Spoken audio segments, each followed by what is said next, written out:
Folks, welcome inside the Parisi Palace, high above 3773 East Broadway. This is a live edition of the Jake Feinberg Show.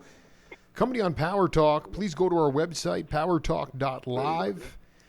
Download our free app to your smartphone so you can stream all of our live local programming, including Solomon on Blast, the Jim Parisi Show, and yours truly, the Jake Feinberg Show. And we can't thank you enough for making us part of your day today. And it's really nice to reconnect with a friend of the program, a guy who I had a chance to do an interview with about 3 years ago, and have a chance to layer on it today. Decorated guitarist and truth teller to the world, Leo Nocentelli. Welcome back to the Jake Feinberg Show. Good to be here and on the air, man. Yeah, baby, it's good to hear your voice. Before we, can you talk about when you met Clarence McDonald? Was there a functioning, working Army band with Rudolph Johnson and those cats? I mean, were you playing music with Clarence? Well, it's a funny thing, man. When I first got drafted in the Army, I didn't go straight to the Army band. I went to artillery, in 1964. But I was an established musician and professional musician before I went in, and I sent for my equipment and I started playing Fort Riley, Kansas. That's where I wound up being, Fort Riley, Kansas. I started playing at some of the NCO clubs, some of the clubs around the city. So an officer came in, and he was like the head of the Army band, and heard me play. And it was guitar. Of course, they don't have guitar in the Army bands. So he said, look, I want to try to get you in. He's starting a dance band, and I said, whoa, yeah. So you're going to play in the dance band that we're trying to do. So he made an arrangement to get me out of artillery and then transfer me into the Army band to play in the dance band. And that's really, for months, that's all I did. And that's when I first met Clarence McDonald. Clarence was in the Army band. I think he was playing glockenspiel in the band, in the Army band. And, yeah. I did. No, it's a great instrument. Yeah, I dig. Yeah. So I met with him. We started, knowing each other and playing together and starting up with, just regular songs, man, that in the Army band that we go play for the NCO, at the NCO clubs, and that was the purpose of me being in there. But so Clarence and I got really tight. I think Clarence, I was 18 years old. Clarence might have been 19 or something like that. So that's how long I've been knowing him. So after about 6 months, I just was sitting around. Actually, wasn't really doing too much of anything. Then the NCO officer got transferred, who got me in the band. He got transferred to another company. So there was another officer came in, and he didn't know who I was or why I was even there. So he he was wondering. So I had to find another instrument to play. So I started tuba, trying to learn tuba and a little drums. I was getting pretty prolific on the tuba until I was in, I was in one of the practices in the morning, and the new officer told me to play something, and actually I couldn't play it because I just wasn't that familiar with the tuba. Did he ask you to play a bass line or just a regular tune or what? Yeah, regular tune, right. Scales and stuff like that. So I wasn't that prolific on the tuba itself. I knew what scales was, and I could read, but I just didn't know the tuba, the instrument itself. So it's like I should have. So he found out that I wasn't going to work in the Army band, and they took me out of the band and put me back in artillery. And Clarence and I, we still history with Clarence McDonald.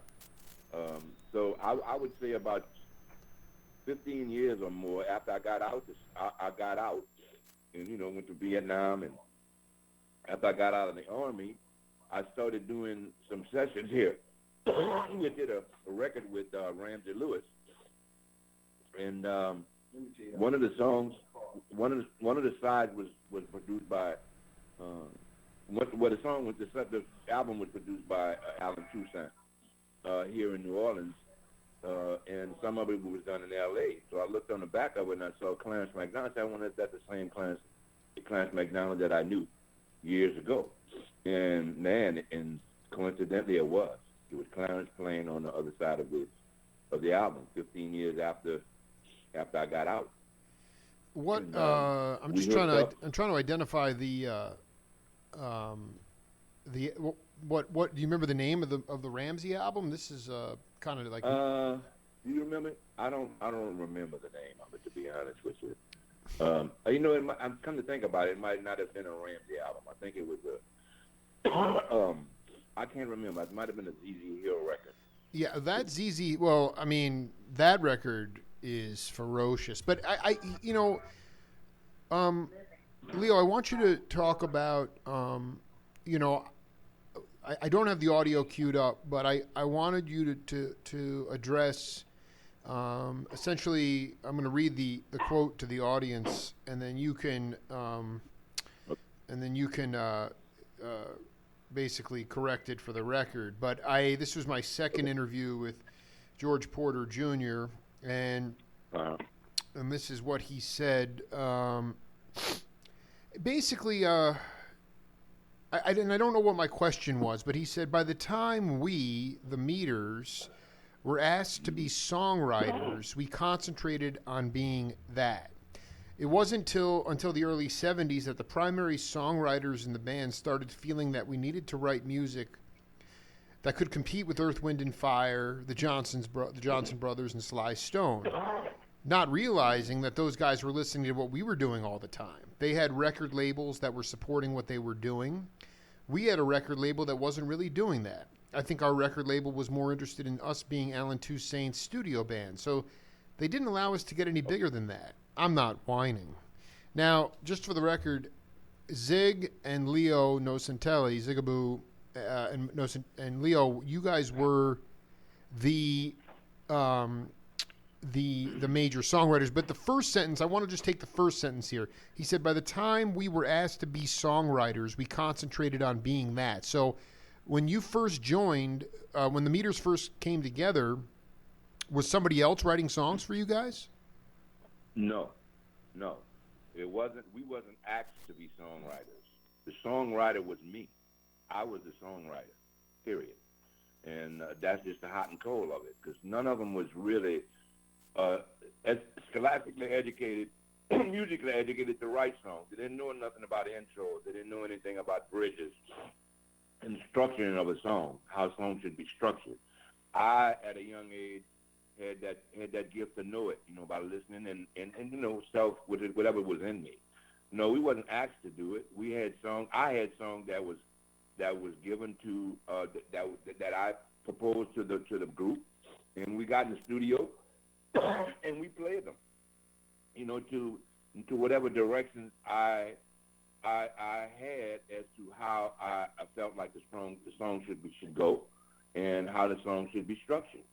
We wasn't asked to do anything. I was already a songwriter. Art was a pretty.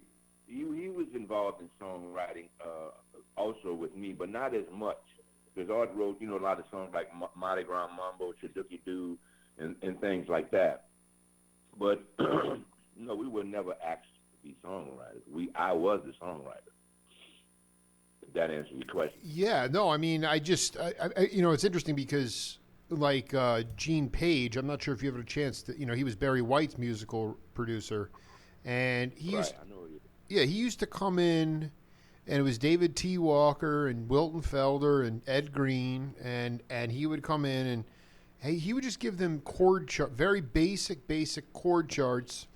And then he'd tell Ed, give this this kind of rock feel, or give the rhythm kind of this kind of feel, and then he would allow the cats, even if they were I don't know if some of those guys were, most of those guys were street scholars. They definitely. I wasn't that kind of. I want you to talk specifically about taking a song, going in, and how you laid it down for the guys. I'm gonna tell you, Jake. I wasn't that kind of songwriter. I wrote melodies. I wrote structure. I wrote bridges. I wrote the whole thing. Like Sissy Strut. Sissy Strut was written long before it was recorded. It was written with a melody. It wasn't chord structured or anything like that. I wrote the whole song because I was a bona fide songwriter at a young age. Gene Page wasn't.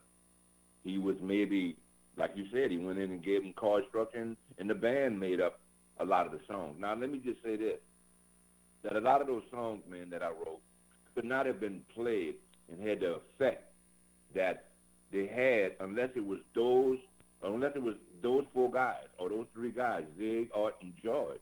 The songs that I wrote could not have matured and came out like the way they came out unless it was those guys playing it.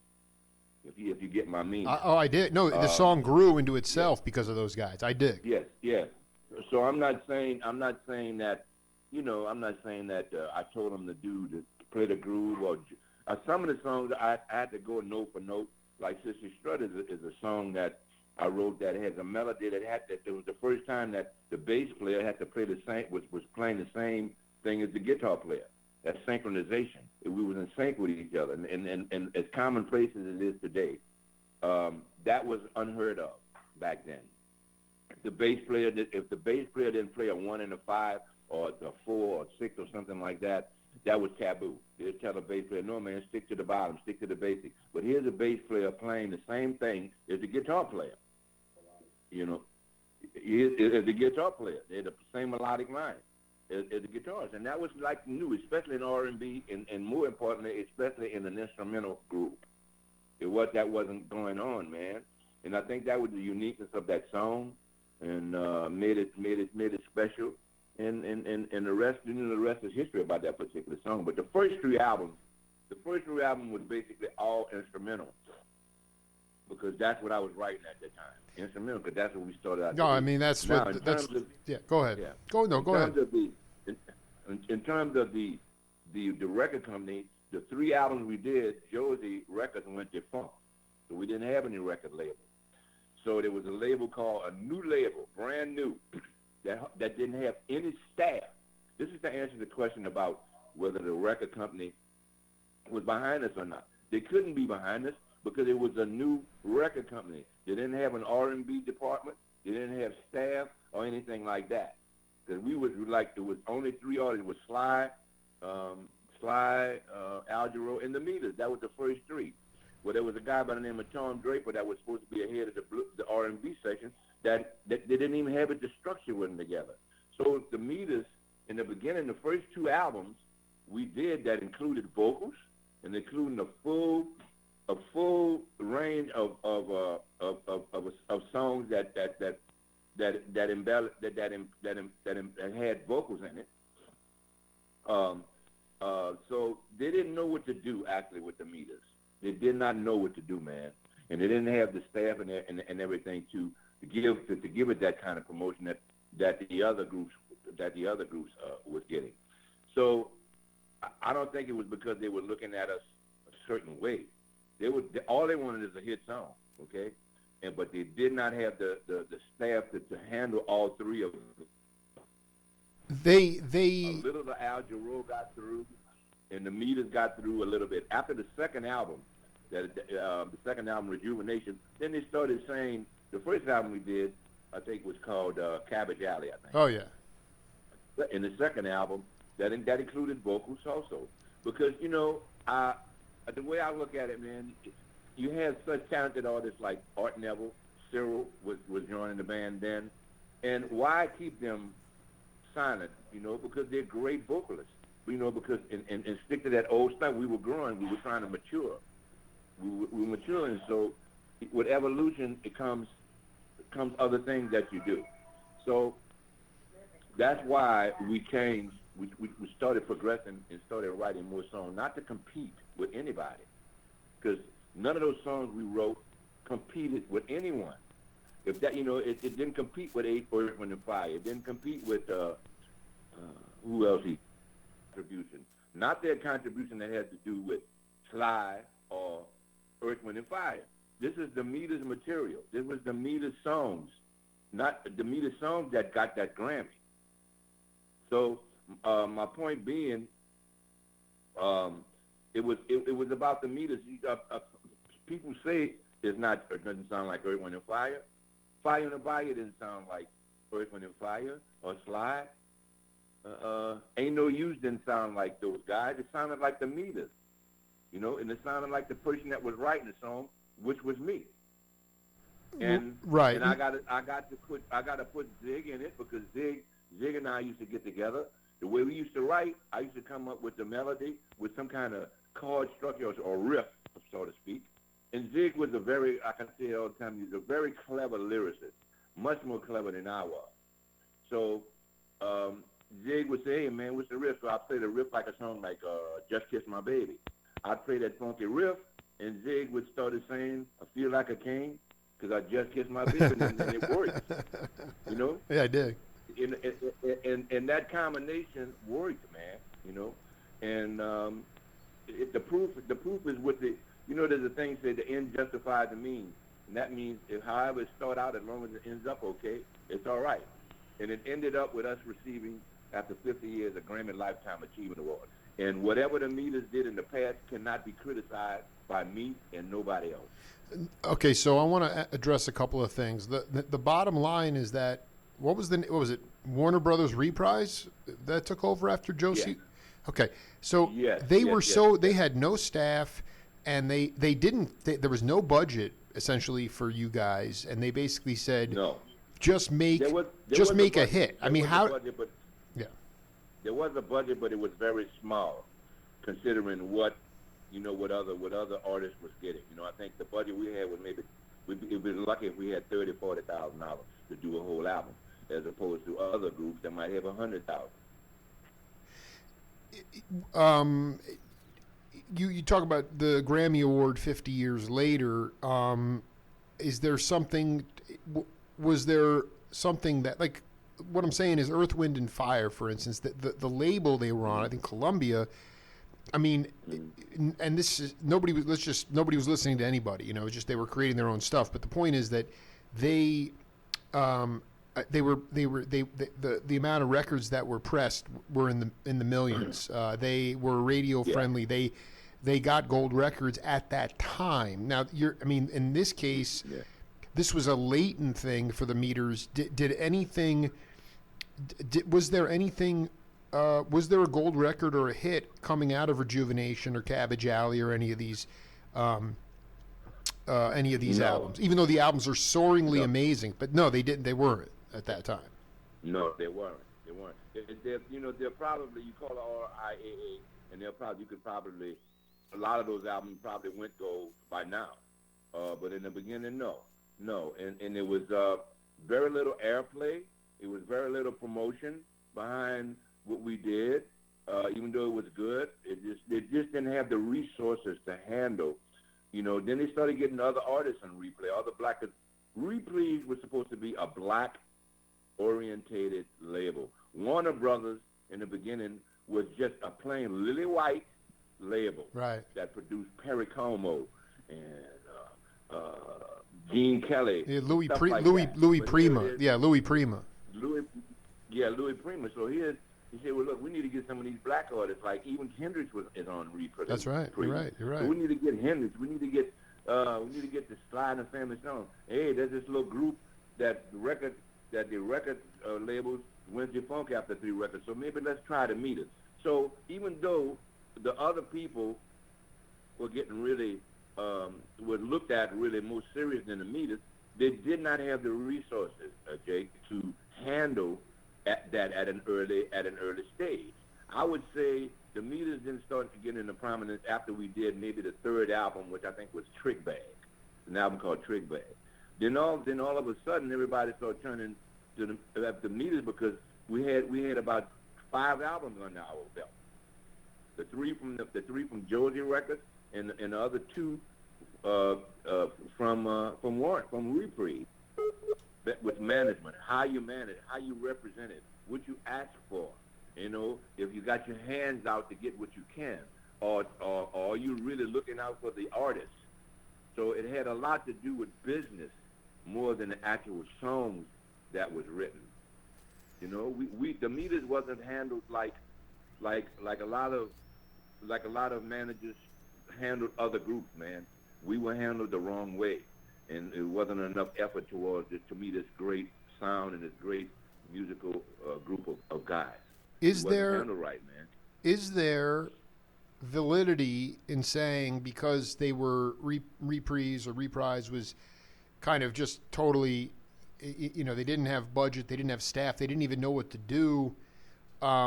Is there validity in what George was saying, setting aside whether he was, which he was not? He did say to me in this second interview that he was the first call bass player for Alan Toussaint. But my question is, did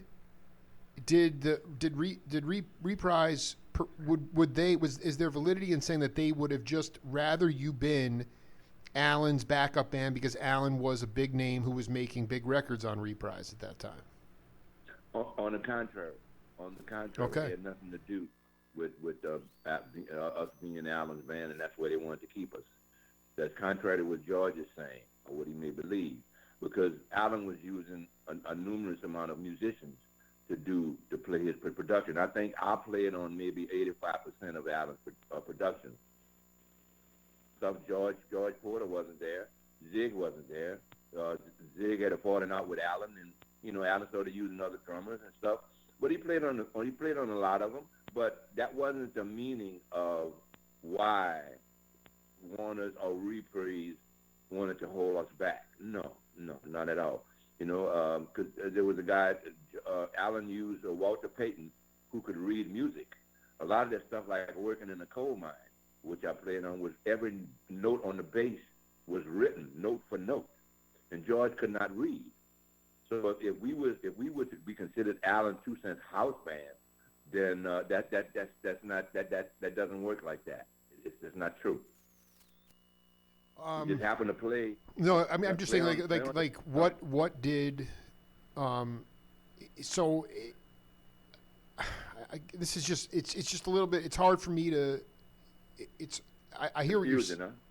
Well, I mean, the falling out and all that stuff, but I'm really glad to talk to you about this whole thing, because I just feel like those albums that you guys made, I don't even know if, Cabbage Alley and Rejuvenation, those are, the fact that they didn't get traction right away, I wasn't born, I don't know why, but it just strikes me as something where, Earth, Wind, and Fire, the amount of they were able to go on world tours. The companies had huge budgets, and I think that's.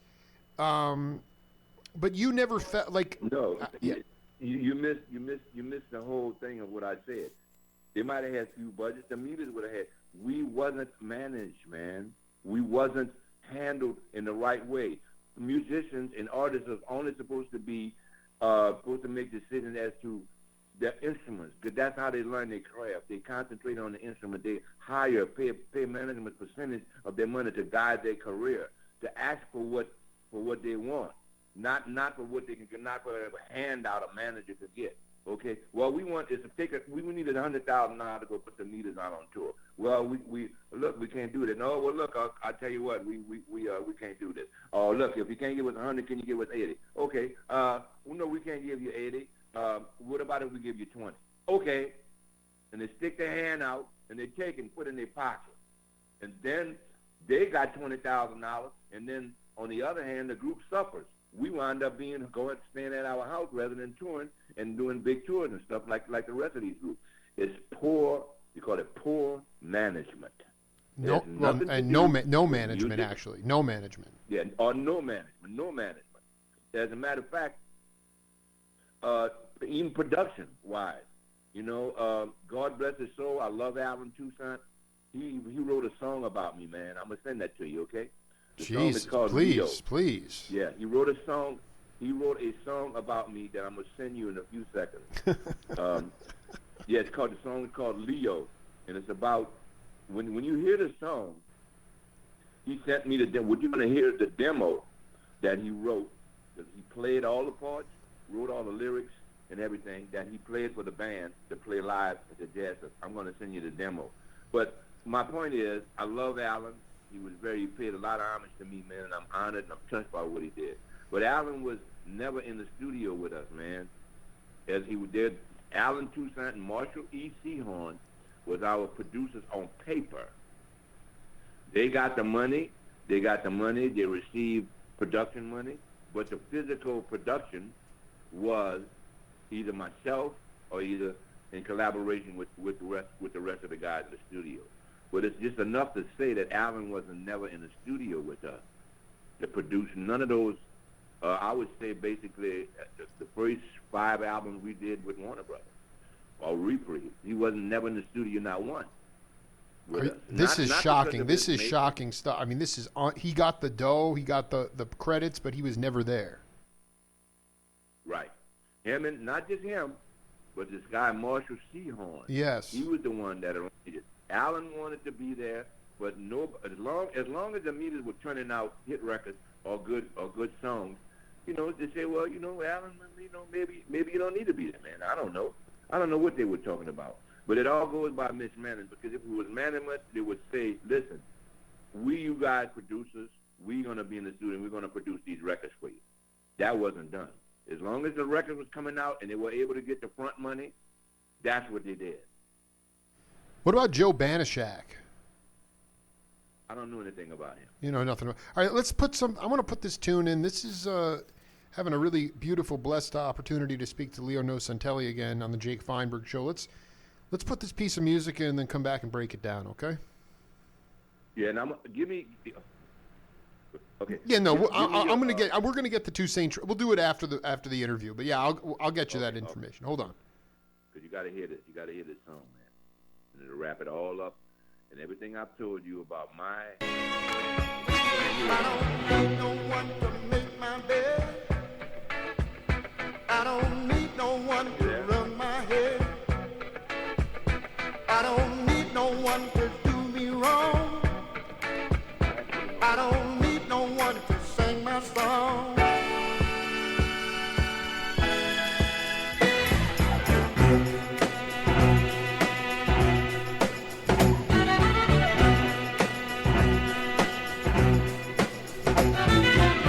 When you left me, it was for the last time.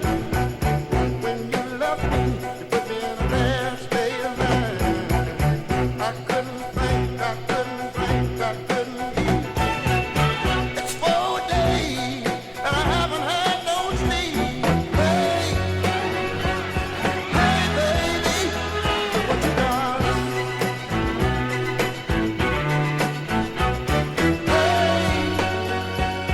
Hey, baby, what you done? I don't need no one to keep me down. I don't need no one just hanging around. I don't need no one to make me feel bad. I don't need no one to make me sad. You make me feel like there ain't no use in living. You make me feel like there ain't no use in forgiving. You make me feel like a man with the world.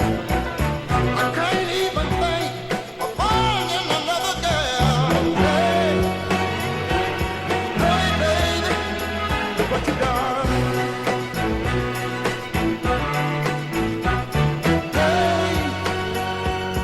Hey, hey, baby, look what you done.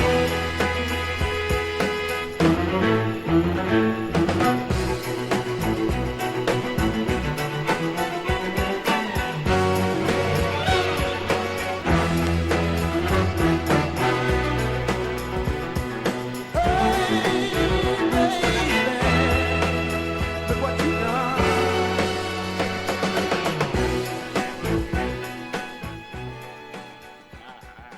Yeah, waking up on a Monday morning. I mean, welcome back.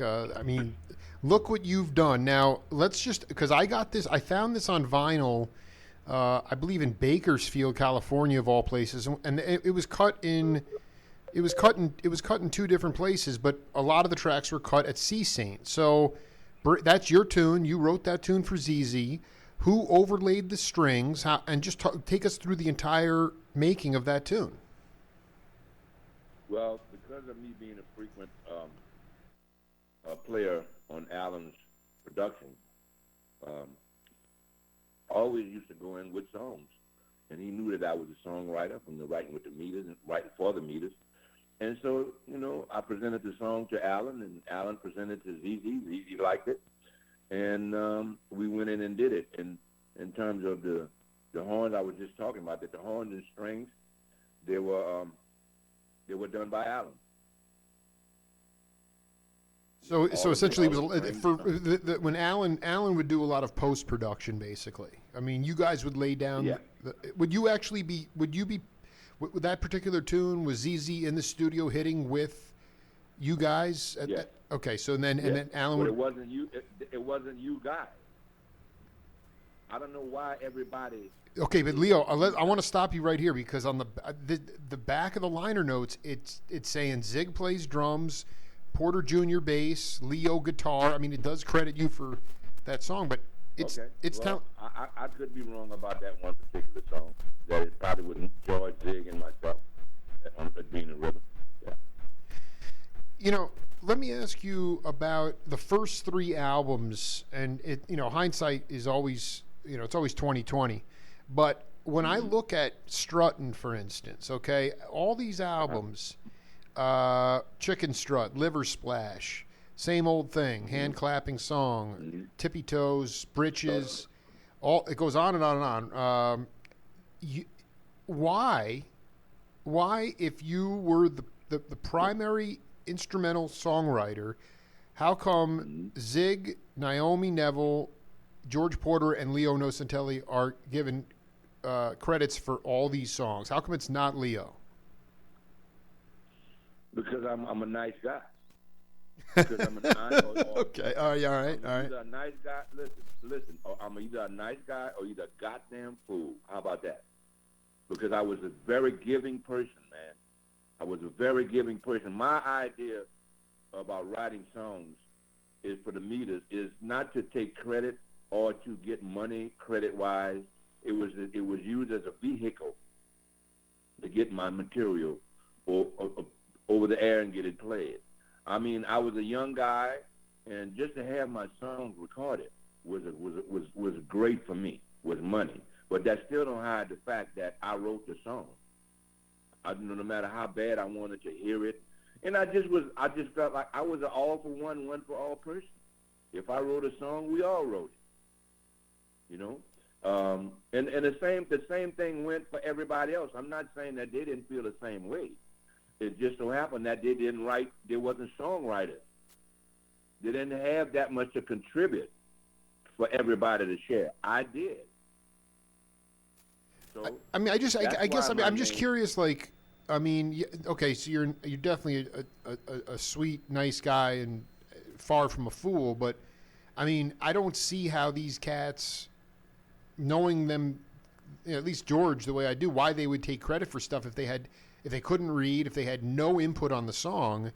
At that time, I'm not saying they don't. I'm not saying they didn't have any input. I'm saying, like I said earlier, just their playing, their unique style, added to the songwriting aspect of it. Those songs, I'm gonna say it again. Those songs could not have sounded like they sound unless those guys played it, because they wasn't really told verbatim every note to play. They put their hearts and soul in the song. That's like you, Jake. Jake, you got a song. Look, I got a song for the meters. Okay, you go and show them the song. Show us the song. Right. That and you say, well, yeah, this is what it is. So we started adding stuff. We started playing the stuff. But that does not make you not the songwriter. You are the songwriter. Jake would be the songwriter, if you understand what I'm saying. Well, I mean, but if I gave you a sketch or lyrics and then you guys put your own individual stamp on it, I'd feel compelled to make it a family affair. So I dig what you're saying. Well, yeah, it wasn't all sketches. I understand that. Pendergrass, all the hits he did. Oh yeah. All the hits. Well, I won't say Steely Dan because he wrote out every part. But people like it's really made by all those songs. The Motown songs were developed by the skills of the musicians, James Jamerson, Benny Benjamin, people like that. They made those songs. Stop in the Name of Love. You think that Highland Dozier told Jamerson what to play? James Jamerson did his expertise and made that song. But that don't make it where you have to give Jamerson credit for it. That's the way it is in the studio, man, with musicians. Musicians and actors don't get the credit they're supposed to have. They should be getting part of the writers. I don't know. But if you understand what I'm saying. No, I totally get it. No, I mean, Uriel Jones and James Jamerson and Pistol Allen and, those guys, Jack Ashford, they were crammed into a room and they cranked. And that was the other thing that happened is that they laid down that music, that burning music, and then the temps or, the four tops or the spinners or then the vocalists would come in and lay down the vocals. But just as honestly as you can. Wait, sorry. I'm just in retrospect, because you reached out to me and wanted to set the record straight. I mean, do you feel like your contributions to the craft, to the songs themselves, because you were scholastically trained, is generally acknowledged by all the guys in the meters? No. And that's the thing that hurts me to the bottom. I'm glad you brought up that subject. And that's the thing that hurts me to the bottom of my heart. It's not that every time a song come in that they get credit, they get a check exactly like what I have. That's fine, man. It doesn't make any difference how much this person got. That's fine with me. I knew what it was when I did it. But what hurts is when you do that for somebody, your fellow members, and it's not appreciated. That's what hurts. When it's not appreciated. When I say it's not appreciated, I mean, you don't have to say, hey, man, thank you for doing this, thank you for doing that. It shows unappreciation in different incidents that occurred. Like even right now, they're out there, George and Otto out there doing, George and Zig is out there doing, what do you call it, Foundations of Funk. Foundations of Funk, right? Right, okay. Yeah, and they're not involving me. That's unappreciated. They're not involving the guy that's got them in the position to even do that. That's what's not cool about it. That's what's unfair. It's not. I don't care, man, if they get a check every quarter. That's been going on for 50 years. Absolutely. That was the whole point. I dig. No, listen, hold on, because that's what you signed up for when you. You're a nice guy. You gave all those guys credits for all that stuff, so that's not the issue. But I mean, you would feel it would touch your heart and make you feel acknowledged if they said, "Hey, Leo, you come do the Foundations of Funk with us," but you were never even offered that. Well, it wouldn't be doing the Foundations of Funk, man. Foundations of Funk is a piece of shit. The meter. So tell me what would be tell me the acknowledgement Look, listen, I wouldn't join no Foundations of Funk. We would have to call ourselves the Meters, because that's who we are. We playing the meter stuff. We are the Meters. Why should we call ourselves something else? Why should you Jake? You're Jake. Why should you call yourself George?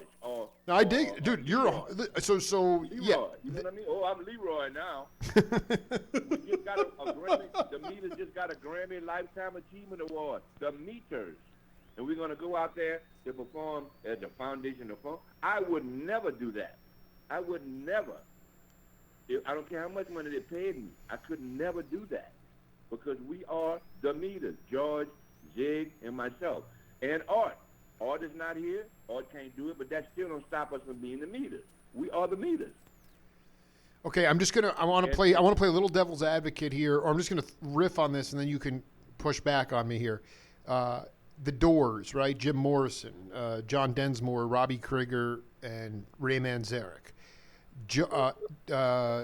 Morrison dies, okay, and the other three guys decide to go out and do a few albums as a group. They called themselves The Doors. And then in the 90s or so, Manzarek and Krieger say, hey, this is a cash cow. And we're going to go back on the road and we're going to go global, and we're going to call ourselves The Doors. And Densmore said, you in no way in hell are you can go out as the new Doors, the Doors of the 21st century. You can call yourselves, you're not calling yourselves The Doors. And he was doing it partly out of principle and partly for his brother Jim Morrison. The bottom line is that he took them to court and won. And I mean, and so I guess what you're saying is, obviously, you don't like, you think the Foundations of Funk are a piece of shit. I don't know if that's just an opinion, but you just think that in general, idea of it. I mean, they're not going out saying we're the Meters. I mean, that's all I'm trying to say. I'm not talking. Wait, let me get that straight. I'm not saying musically it's a piece of shit, but the idea is a piece of shit. Okay, the idea of that is a piece of shit. And then to make the record straight, we perform under the meter men. We would not use the meters. There's only one meter. As a matter of fact, legally, the reason why you see the funky meters, the reason why you see the Foundation of Funk, the reason why you sell the meter men, which I was a part of, is because legally you cannot go out and exploit yourself as the meters on count paper unless it's all four of the guys, unless it's all four of us. It can't be the meters unless it's all four of us. So when I say the meters, I don't mean it literally we should go out as the meters. If that's possible, that's cool too. But my point is, if I be involved with that, it couldn't be no Foundations of Funk. It would have to be some formulation of the meter, some kind of way. That's all I'm saying. No, and exactly. This is absolutely essential stuff. I mean, and again, we're talking to a guy who's, Chuck Berry sold Roll Over Beethoven for $50. So many starving geniuses died broke. You're not dying broke. You're not in that. It's not a financial situation. This is a situation about loyalty, and I'm just wondering if what would be. I mean, how hard would it be to square the circle with these guys? Is it a matter of have you expressed this opinion to them? I mean, or is it something that you're just not even going to? I mean, you're here talking to me on the show about it, but I mean, is it something that you want to do? Would you want to go out as the Funkified, just a different name, but go out as the Meters? Is that something you would want to do? Yeah, of course. It's at this time in my life, in my age, in my career, man. It's about making money, and it's about trying to supply a future for my family, for my child, for my daughter, all my children, my grandchildren. And for me to say, look, I'm not going to do that because blah, blah, blah, give me this and give me that and that and the other, it'll be ludicrous for me to think like that because I would not be destroying myself. I'd be destroying everybody that comes after me. And it makes everything what I've done in the past, it makes it look academic. It makes it like it's nothing because there's nothing benefiting by it but for the future, for my future, my family, future, my grandchildren, their grandchildren, that thing. So yeah, I mean, I'm not against doing anything like that because it's business. It's business.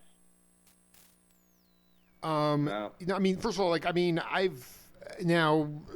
you know them better than, I've never talked to Zig. Zig, the line with Zig, every time, some Keltner calls him or says, this cat, Jake Feinberg wants to, he's like, Zig's like, how much am I getting paid? And it's just like, and it's like, that's cool. I mean, but I'm just like. That has its validity, Jake. That has its validity too, man. Listen, I'm just saying, like,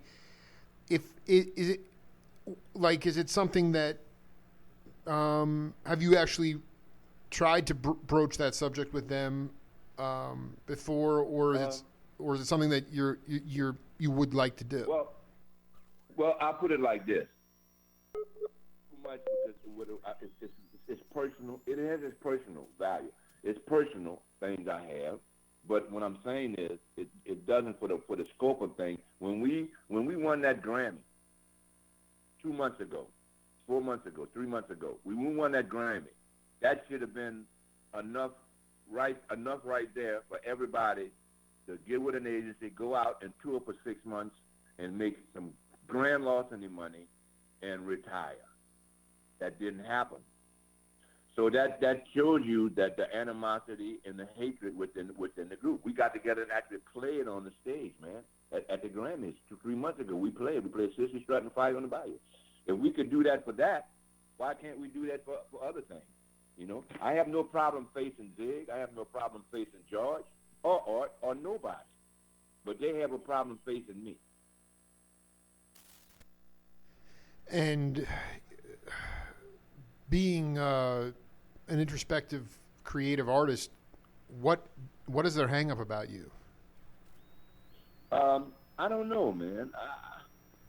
Some people, and psychologically, man, I don't know if this is a bowl over your head or not. Some people get upset. They get perturbed. They get mad because the other person is doing more than they are. Or, you got, in other words, I'm going to say something that's really prolific here. That's really, really strange here, but you got to understand you got to see through what I'm saying. Sure. You had the nerve enough to write, listen, this is what is being told to me, and psychologically. You had the nerve enough to write Sissy Strut and share it with us? Who in the fuck you think you are? Can you comprehend that? No, I can't. I really can't. You can't. But there's people in a situation that feels like that, man. They got people that you could tell them somebody getting ready to bust them in the head with a baseball bat. You tell them that, they're not going to duck. But if somebody else tell them that, they might duck. But because you said it, they're not going to duck, and they get their head bashed. Let me give you an example, man. Yeah, please. Of how selfish the situation was. There was an album we did called, I think it was a Trick Bag album, I think it was, yeah. And there's a song called Out in the Country. Do you remember that? I do, yeah. Song? Yeah, Out in the Country. I wrote that song from beginning. That was the time I said, listen, I got to start thinking about myself. And sometimes I'd squeeze the song in and get credit for it, underneath their noses and shit like that, something that they didn't feel too strongly about. Yeah, give him his credit, blah, blah, blah. So Out in the Country was written by me from beginning to end, basically every part. And the song sounded like a hit, man. It was a fucking hit. Everybody looking at that Out in the Country as a hit record. And and they knew I was wanted to get credit for it. Let me tell you, those guys went to Marshall Sehorn and told him, said, listen, if Leo don't give us credit for the song, we don't want it on the album. Now you're confident that all three of them went there, or someone was spearheading? Exactly. I'm sure. Yeah, 4 people. Everybody went there. We're not recording that song unless Leo give us credit. So I said, what? I said, what is it? I said, it's about time I started getting credit for my song. I gave him blah blah blah. Let me have this one. And they would not allow that song to be on the album unless I gave up and said, okay, for the betterment of the group, for the betterment of the meters. I said, well, okay, man, I don't want this song not to be on the album because of that. Give them credit for it. Now, that's the truth, Jake. You could print that in the New York Times. Well, it's going to be. I mean, a lot of this is going to get printed. Okay, but I do want I want you to talk about the idea of looking at it, at least Cabbage Alley here. Stay Away. You're giving solo credit for that. Flowers song. Solo credit, yeah. Flowers song. Do the Dirt. Lonesome and Unwanted People. Do the Dirt. Do the Dirt. Okay, and there's no. So I'm looking 1, 2, 3. You've got to change. You've got to reform as Zig and you, but okay. So though they were not. you would assume it's just jealousy, the fact that you had the chops to put this together, and then all of a sudden it was like, we're just not going to give him solo credit for everything, all these great tunes. Is that? I mean, it doesn't make any sense. Well, I think a lot has to do with I don't know, jealousy, and like I said, envy is something. When you envy something, man, it's like you get blinded by what reality is because you envy something or somebody. You get blinded by what's really right and what's really fair. I started to buckle down and started to try to take credit, but when I saw that it was going to be rebutted, then I said, well, okay, man, okay, we'll just do it, and I'll just take credit when I could. When Out in the Country came, when I did that, I said, man, I got to have credit for this song because I want to build my personal career too. Like I said, those guys went. I'm not telling you no lie, man. This is the truth. Those guys went behind my back and went to Marshall Seahorn, our so-called producer, and said, we don't want that song on the album because we're not getting credit for it. When you do favors for somebody, it soon become your job.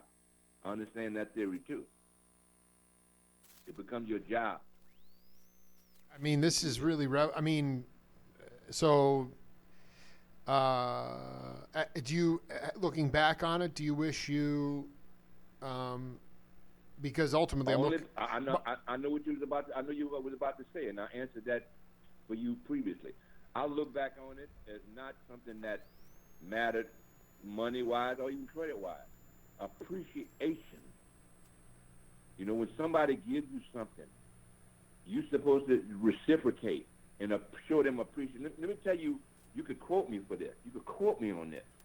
I got George Porter at Mother's Restaurant one morning to talk about this because it was really bothering me because they were treating, I was being treated really bad. And I said, George, George, I wrote 85, almost 90% of those songs. I said, he said, yeah, so what? I said, man, why don't you guys appreciate what I've done, man? I mean, show me some kind of appreciation. You know what he told me, Jake? And you could quote me. He said, would you want a pat on the back? Gee, much. Did you hear that? Well, okay, I also want to know how much, because George was very open in our second interview about basically he was just totally high all the time and totally on drugs. I mean, did drugs play a role in this? I have no idea. I wouldn't repeat that anyway. No, I wouldn't quote that. No. People do things because that's the way they feel. And that's the way he feels. He said, well, man, what you want, a pat on the back? That's all it meant to him. Giving me a pat on the back.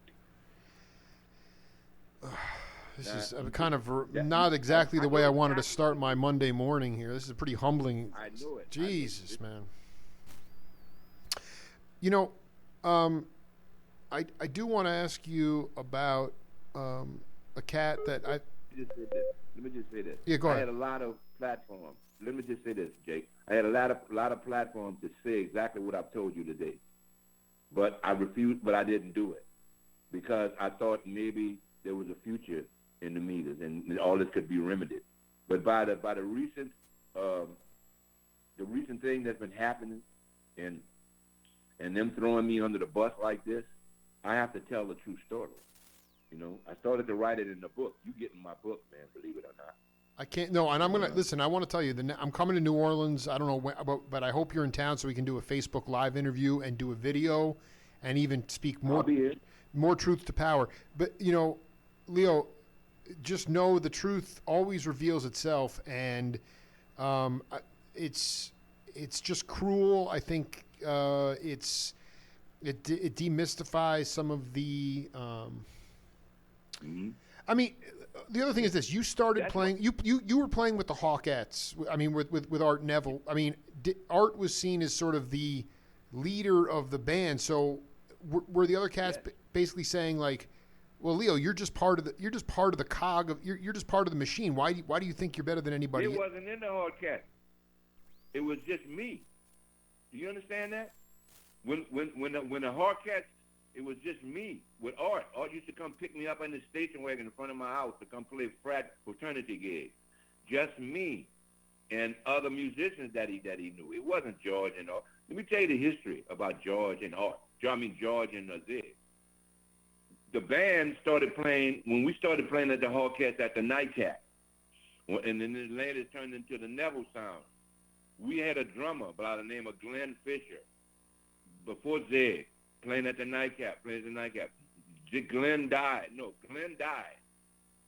So after Glenn died, we got Zigaboo. We had a bass player by the name of Richard Amos playing bass before George. When Richard Amos got drafted into the Army. When he got drafted, we went and got George. That's how those guys got into the band. But I was always there.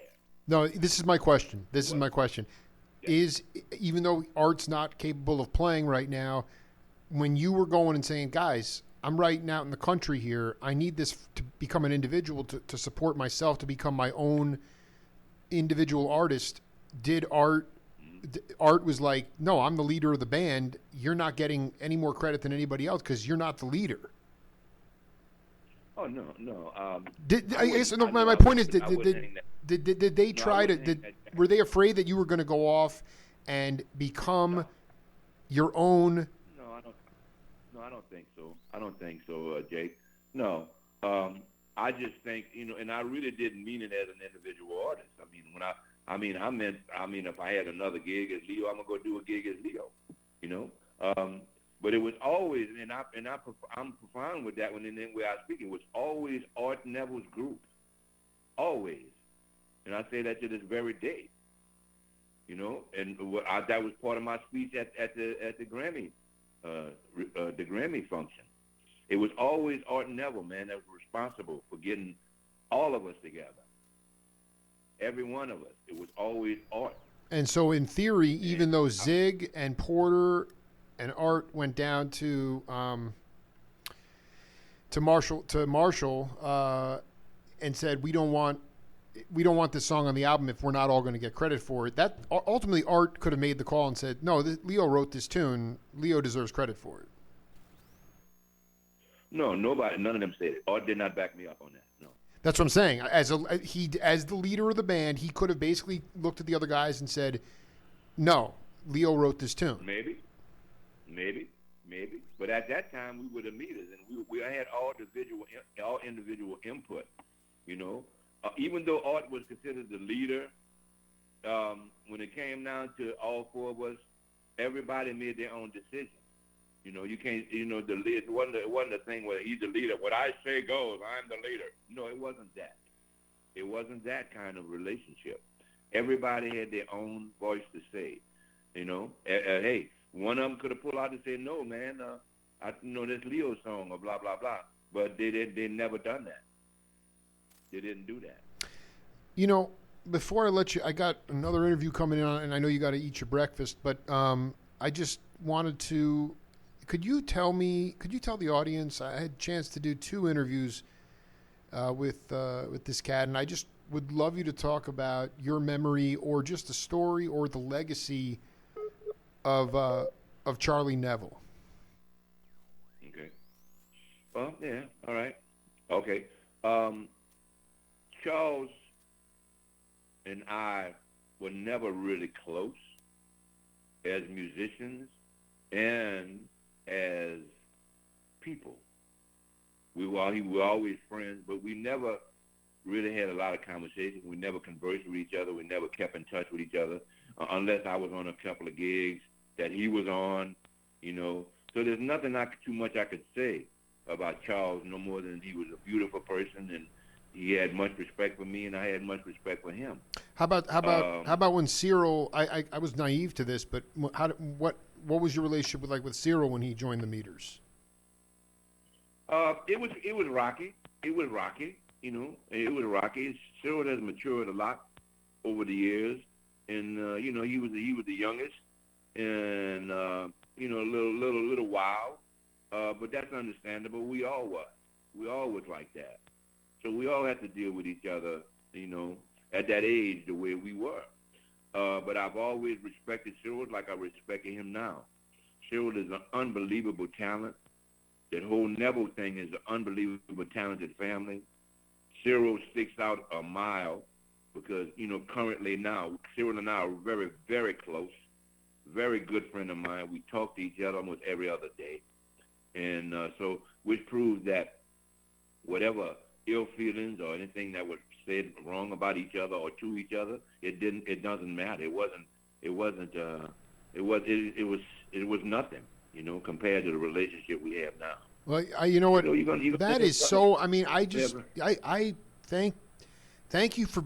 I'm so glad you wrapped it up that way because it speaks to growth and maturity and the idea of saying, hey, we were all immature, but at the same time, it wasn't that cool.